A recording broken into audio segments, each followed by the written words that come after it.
تو اب مجھے بتاؤ, جو موت کے وقت جس کا یہ نظریہ ہو, جیسے کہ ہندوؤں کا بھی ہے, ہندو کہتے تو ہیں کہ 7 جنم ہیں لیکن مانتے نہیں ہیں, بس کتابوں کی حد تک ہے, کتابوں کی حد تک ہے, وہ جنم ونم ان کو خود پتہ ہی ہے. ایسی جو اسلام نے جس قوت اور طاقت کے ساتھ مضبوط طریقے سے آخرت کا فلسفہ پیش کیا ہے, ایسا اسی طرح عیسائیت اور یہودیت نے جو پیش کیا ہے, یہ فلسفہ دنیا کے کسی مذہب نے پیش, اسلام نے تو اس پہ دلائل بھی دی ہیں, اس کے برحق ہونے پہ اس کی تفصیلات بیان کی ہیں.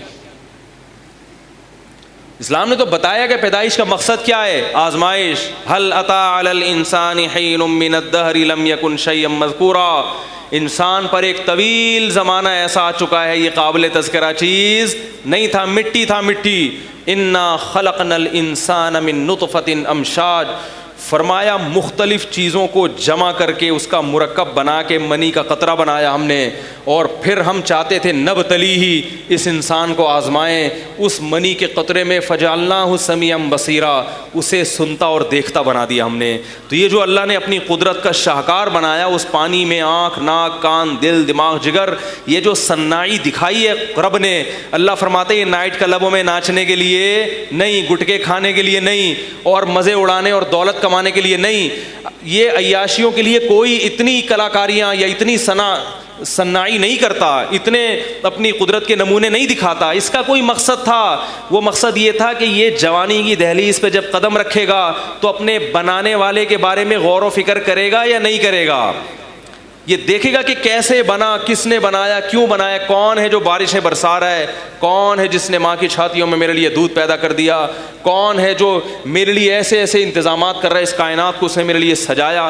جانوروں میں اللہ نے یہ سمجھنے کی عقل نہیں دی, لہذا ان کی آزمائش نہیں ہے. انسان کو ذہین بنایا, لہذا اس کی کیا ہے, آزمائش. اور ہمیں پتہ ہے اس آزمائش کا رزلٹ اس دنیا میں اناؤنس نہیں ہوتا, یہاں اچھے لوگ مارے جاتے ہیں اور برے ترقی کر جاتے ہیں.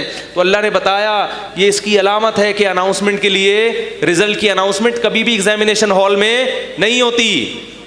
لوگ کہتے ہیں نا یہاں تو دکھاؤ نا, ادھر دکھاؤ فرشتے دکھاؤ, ادھر دکھاؤ جنت دکھاؤ, دنیا میں دوزخ دکھاؤ, یہ کہاں ہے؟ غیر مسلم کہتے ہیں نا یہ تو مرنے کے بعد تو ختم.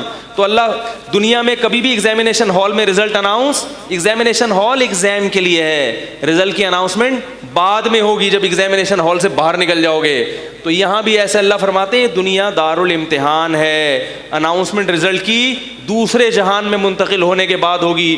تم ایک جہاں سے دوسرے جہاں میں شفٹ ہوتے ہو, فنا ہو کے ختم نہیں ہوتے. باڈی ختم ہوتی ہے, انسان کی روح کبھی بھی فنا نہیں ہوتی.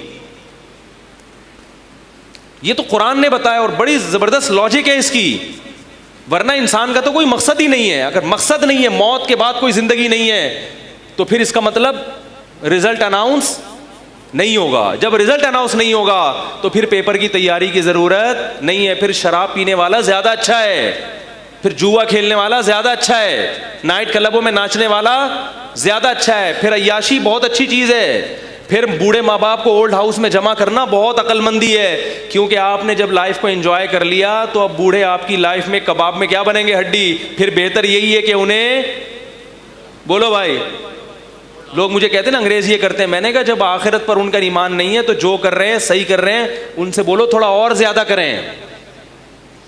کیسے سمجھائیں میرے بھائی؟